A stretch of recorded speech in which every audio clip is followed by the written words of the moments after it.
Swayam Prabha. Digital India. Educated India.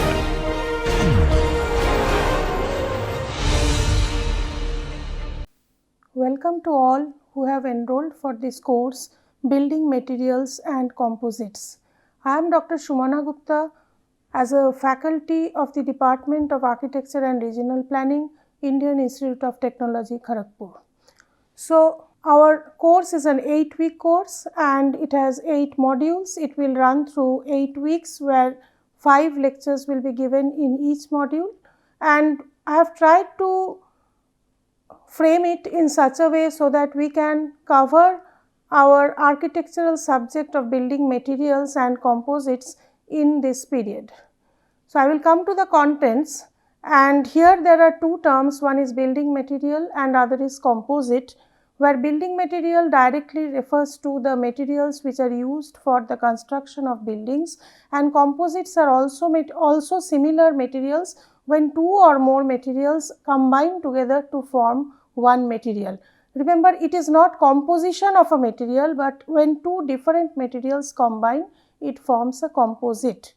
Now, our first lecture of this module would be introduction to the course, as we have no other way to introduce to the course before we move to the several components of the module 1, which will be clay products and stone. So, concepts that will be covered in this course will be as follows: clay products and alternate items like fly ash, compressed earth blocks, compressed stabilized earth blocks, stone, stone tiles, stone dust blocks, wood and engineered wood, glass and glazing systems, ceramic tiles, vitrified tiles, fine aggregate, coarse aggregate, cement and concrete. So, this is module 4. Then we come to precast items, flooring, roofing, walling systems, hollow block concrete, aerated autoclaved concrete, ferrous and non-ferrous metals, damp proofing material, insulation, paints, and lastly we have plastics, composites, nanotechnology applications into building materials. So, as you can see that the concepts covered are quite huge, we will have to structure our lectures in such a way so that you can get the maximum benefit out of it, and at the same time you will be equipped with all the types of materials which an architect has to come across while planning or recommending for the building you are going to design. Now, before coming to materials, we are to concentrate mostly on the permanent structures, but there are a lot of temporary structures where also application of materials can be seen. So, how can we define temporary structures? It can be dismantled and used again once it is reset. So, obviously the materials should be light in weight, it will take lesser time for construction, and it will not be similar to permanent structures. These structures may require a very low foundation or not so stable foundation. Like you can see pandals in your surrounding, you can see festivals going on in temporary structures, fairs are also happening, you can see booths coming up for some particular purpose, say election, and then it is disappearing. It may be any kind of temporary event where such temporary structures may come up. However, we as architects need to know these materials also, and also more towards the permanent structures. Now, particularly for temporary structures, what could be the materials? They could be like bamboo, it could be steel pipes, the fabrics like we use the tarpaulin to cover it, maybe plywoods to define the spaces, plastic sheets to cover the roof. It may be use of acrylic sheets, it may be temporary shops coming up where you can put acrylic sheets, it can be cycle shades, it can be bus stands where we can use iron sheets also. So, these also are applied in permanent structures, however, we confine only to the temporary structures using such kind of materials. So, the key word is they are using low time of construction and they are not that weighty, that is, it is not having lot of weight. But when we look into the permanent structures, it must have a foundation and it should live for a longer period of time. And at the same time, it must protect you from all the weathering actions that is happening in the atmosphere or in the surrounding. That may be wind, that may be rain, that may be excessive sunlight. So, you must be protected, you must protect the habitat inside the building, the users of the building against all these natural calamities. So, the building or the structure will be subjected to lateral loads and it should be capable of withstanding that. More time of construction, and obviously it is a complex process and it is very difficult to dismantle it. Usually materials are rigid and it is having higher weight compared to temporary structures. They are fixed and fixed to the ground. Reuse of the materials is only partially possible. Say you can retrieve some wooden frames from the window or maybe some iron rods from the castings or maybe some bricks from the walls. So, these examples are the permanent structures like offices, institutions, schools, colleges, hospitals, etc., the buildings where we as architects need to confine or need to study. So, brick, concrete, stone, wood, steel, aluminium, glass, plastics, these are mostly the materials used for building up such permanent structures. So, we will concentrate mostly on these items. Now, again we come to another aspect. Amongst the permanent structures, we have load bearing structures, where we see a picture on your left hand side. The load is taken by the entire building. You can see it is made of brick and the building is not so high and the foundation in such kind of buildings is a continuous foundation, and even you can see the windows, the top of the windows where usually a concrete beam or a lintel called a lintel is seen in modern buildings. Here you see it is also made of brick. So, this is a load bearing structure where the brick is taking the load of the building and is transferring it to the foundation directly. So, here you need a continuous foundation and this can be 2 to 3 story high and spans are not so huge. Span means from one side of the building, one support of the building to the next support.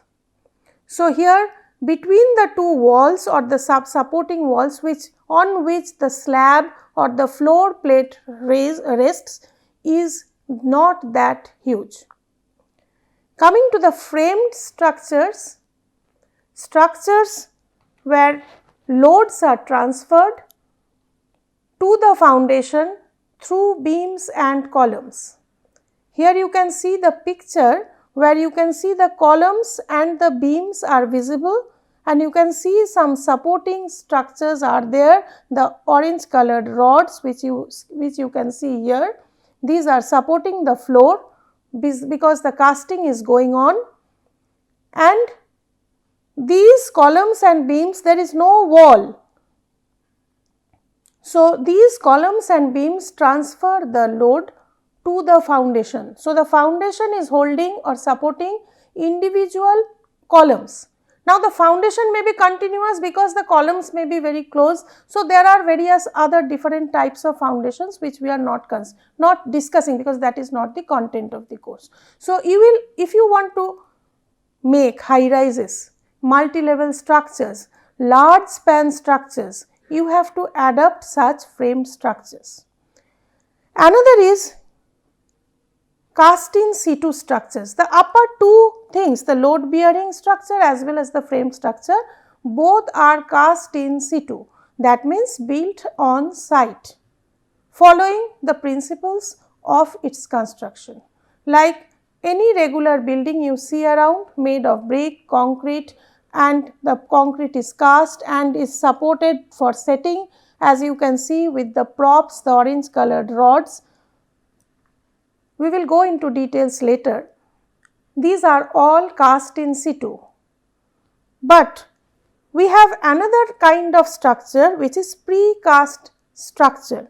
If you see the picture here, with the help of a crane, an entire wall is being put on site. It will go into some designed space where it will go and fit into. So, it is a precast structure. Now, you cannot make a brick wall like this and then you can pick it up with a crane and bring it and allow it to sit in a particular slot. Here, the entire thing is precast or industry made, where the specification has been given and you can see there are gaps.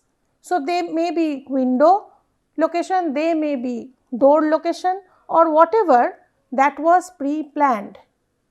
Based on that planning, the item has been fabricated on an industrial setup and it has been brought to site by some mechanism and now it is being put up by means of a crane to bring it to position. Now, here you can understand it is very much weighty and it has to be operated by help of a machine. So, you cannot do it by human load, human labor. You can have trussed roof, you need large span. I have talked of large span. Large span means between two walls the space is large, the gap is large. Think of an auditorium or a cinema hall where you have been to. The edge walls are quite far away. There you need a trussed roof to hold the support on top of the roof. So, that trussed roof is a precast item which comes and sits on top of the roof. It may come in pieces, they may be assembled together like the unit what you see. So, they will come one after the other and they will fill in the gaps against a maybe given framed structure. So, here why I am discussing these is to make you aware that if you go on reading building materials one after the other, you may be at a loss what to recommend for what type of building. So, when you know you are going to design a load bearing structure, you have to remember the walls should be rigid enough to take the load of the wall itself. If you are planning for a framed structure, you can make any glass facades. So, framed structure will give you that advantage, whereas load bearing structure you have to have brick after brick or building block after block, so that the load gets transferred to the base or the foundation very uniformly, so that no building defect comes up. And other is the precast structure, where everything is pre-planned, every dimension are to be perfect and you have to bring items which are made in the industry and they are put into the slots. So, this is the implication why you need to know what kind of structure you are going to build. So, you will be directed by your client when you will be practicing as an architect. What he wants, you have to know that. What is his budget, that also you have to know. Okay, we will come to that after it. So, when you are selecting a building material, as we discussed on the building type part, you now are aware that what is the type of building going to come up. Mostly it is cast in situ structures, If it is a small structure, it is usually load bearing structure. If it is a multi-level structure, it will be a framed structure, and what are the other aspects we need to know. So, when we are sure that what kind of building is going to come up, now we have to look into the climatic condition. Where are you building this item, the structure, the built form? It may be a very rainy area, it may be a desert area, it may be a tropical climate, it may be hot and humid. So, you have to look into what kind of weather or climate your building is going to face, what kind of temperature difference it is going to face, because every material will have its expansion and contraction. So, you have to remember or take a note of all the items, because we are in a tropical country, we may not require so details. But if you are stepping out of the country and designing for say Middle East country like Dubai, there the temperature difference is quite high. Or else if you go to Canada and built up where it is minus 40 degrees centigrade, you have to look into the expansion component of the building also, building material also. Next is the availability of raw material. So, availability of the raw material reduces what component in the list? You see at the end it is cost. So, if a material is locally available, then it automatically brings down the cost. Now, if you have a client who is going to spend a lot, then you can always play with that component. So, you can bring in Makarana marble and you can make something in the far east of our country. So, depending on the pocket size of the client, you can look into the budget of the client, you can look into the raw materials available. You can go for higher costing materials, but mostly the basic building material should be as per the available raw material, because the next point as you see is the skill and workmanship. You need labor to bring up your building. So, when we are talking of labor or skill or workmanship, whatever you say, you have to understand that the people of that particular area are with the knowledge of the traditional knowledge of building by that item. We in the plains go for brick. Where there are stone quarries, people over there or there are mines, there people are going for stone construction. So, stone construction is something, brick construction is something where skill is important, because only using one brick you cannot make a building. You have to know how to bind the building material to form your desired structure. The other component is time for construction. If you are asked to do something very quickly, so that is the delivery has to be given in a very short time, you may even choose precast items, because that is already made and you can only buy or bring it to your site and assemble it to achieve a short time construction. So, some precast items which are available in the market, you have to go by multiples of that dimension to comply with your building plan, and then you can come up with a fast construction. So, that gives you some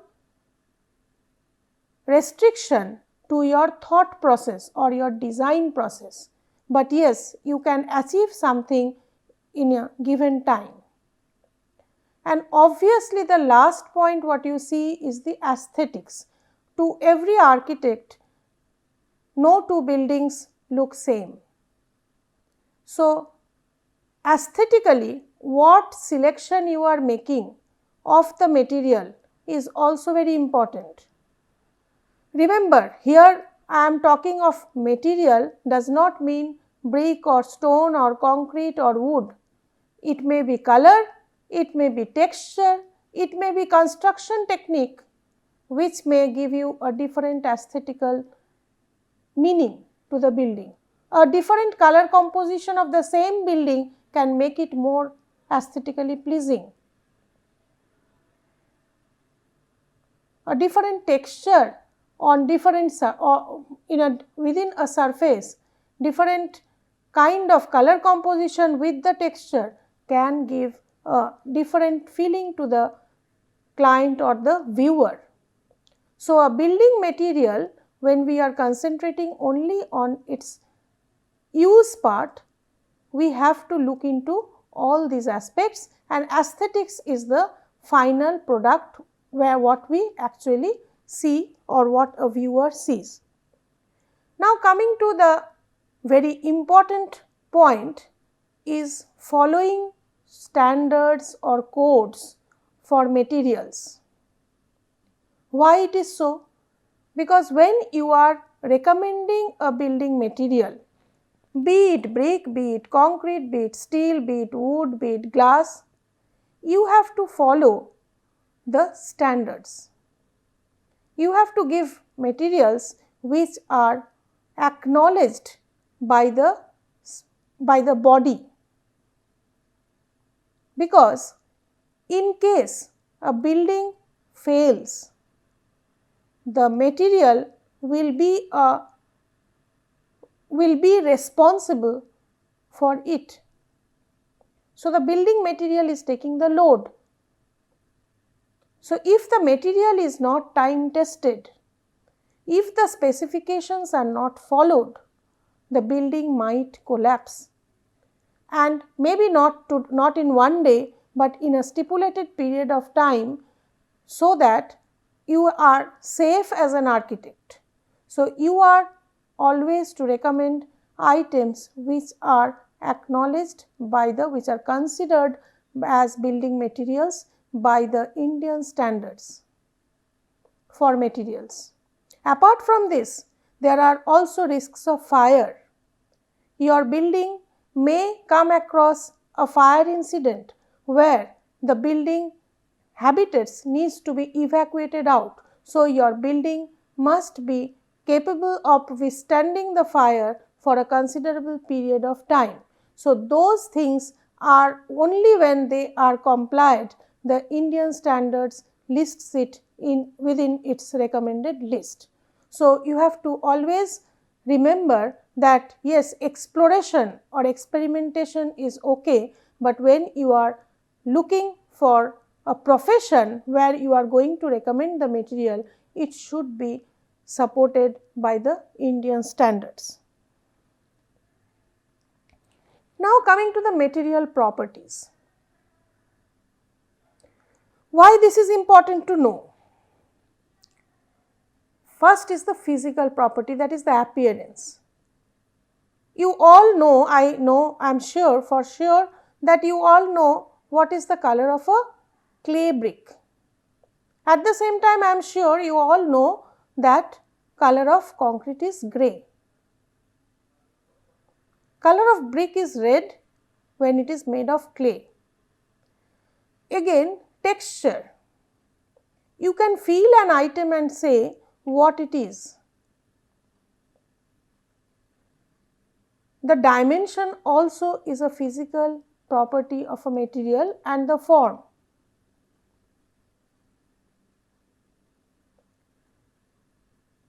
Certain items which you cannot see, but you can feel. If you lift a brick, you can understand what is its weight. So, that is whether it is a lightweight material or a heavyweight material.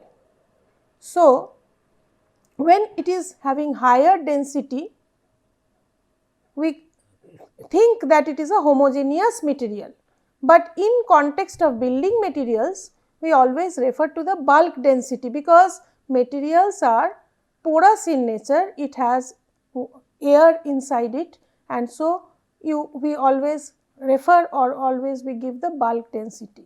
Next is porosity, volume of pores within the material, that changes the concept of density to bulk density. The next is permeability, that is capability to allow fluid. Stone is very much hard. Stone does not allow water to move through it, whereas a brick allows. But if the stone has cracks in between, water will permeate through it. So, permeability is the capacity to allow fluid. Again, we need to know the mechanical properties, that is the behavior under application of force, say compressive force, tensile force, like steel takes tension, any stone takes compression, brittleness of an item, glass is fragile, then toughness of the item, hardness, and then creep and deformity. When subjected to a particular load for long time, a material may creep, that means get deformed.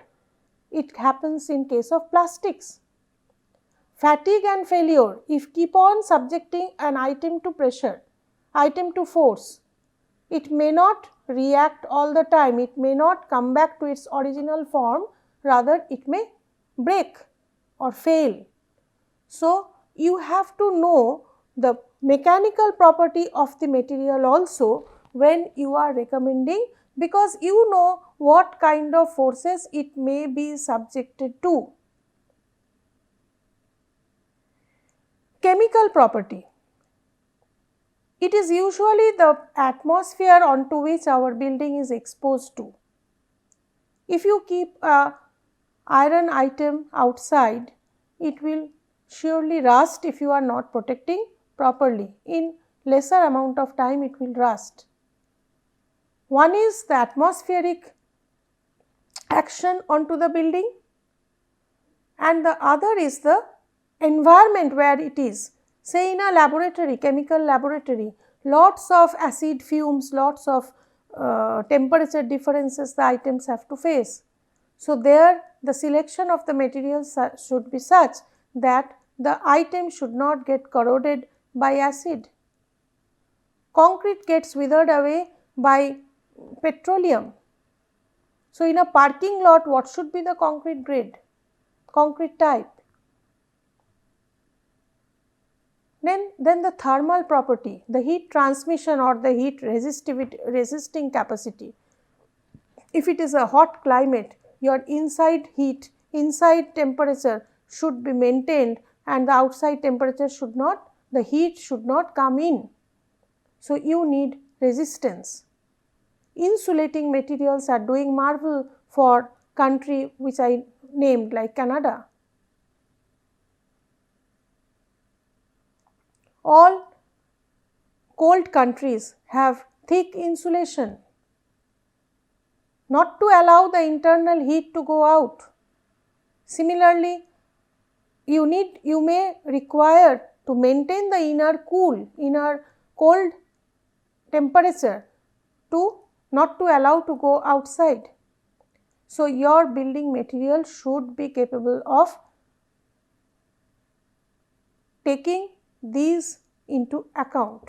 So, whenever you are looking for, climate is the very important part for this thermal component. Acoustics, say a hospital is there, if you make wide windows, if you put some glass which will allow the sound to enter, if you put double glass, it will be different. If you are inside an auditorium, you do not need the outside noise to come in. There also you need to have acoustical treatment. Again, the optical property, where transmission of light can be controlled.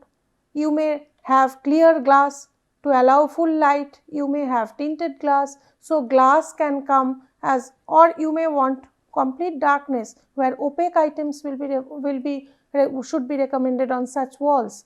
You want to guard the western sun, you have to have a solid wall. So, there you won't consider a window over there.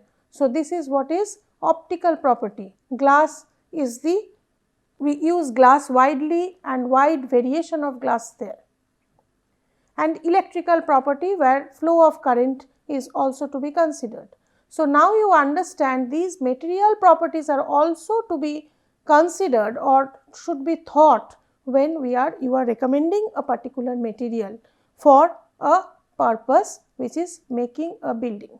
So, material properties, material composition and the role of ingredients, material making, how they are made, material types like bricks have so many types, stone is not one stone, there are so many stones, material assembling, how you will join the materials to make your building, material defects because materials may come with defect.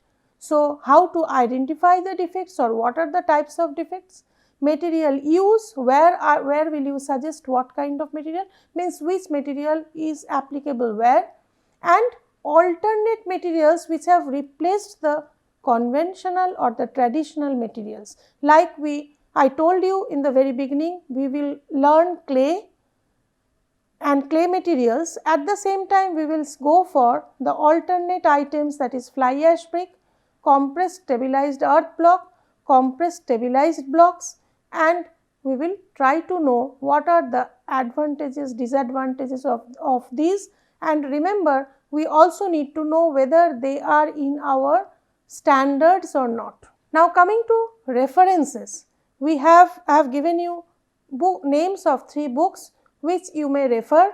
Next lecture we will enter into the materials. So, we will go into bricks directly, we will go to clay products where we will start with bricks directly, and then we will move to the tiles, we will go to the alternate clay materials, we will go into the how to be assembled, what are the properties, how to understand which is what kind of brick, where are the applications of it, and next we will move to stone.